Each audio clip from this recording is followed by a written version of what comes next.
Without even recognizing it, physics is a major part of football and everyday life. Like Bill Belichick said, the action that happens on a football field involves mass, velocity, acceleration, and many other concepts. This video will try and explain them.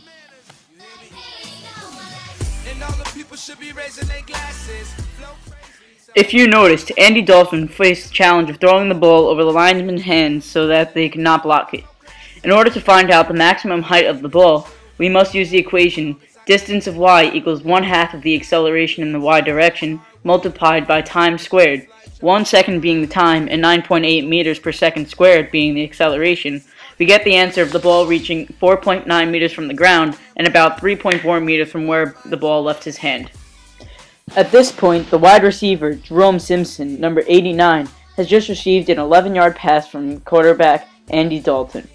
In order to find out just exactly how fast that ball went, we must use the equation velocity of the ball in the x direction equals distance divided by time.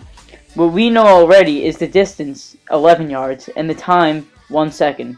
Plugging these two factors into the equation velocity of the ball in the x direction equals time divided by distance, we find out that the velocity is 11 yards per second, coming out to ultimately 10.06 meters per second.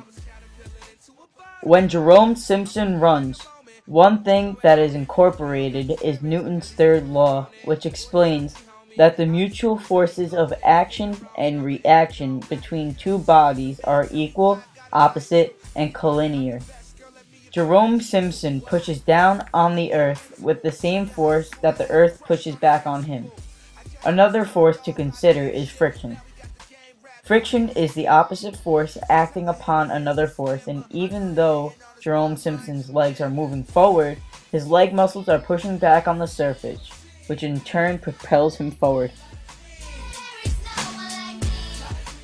What a move!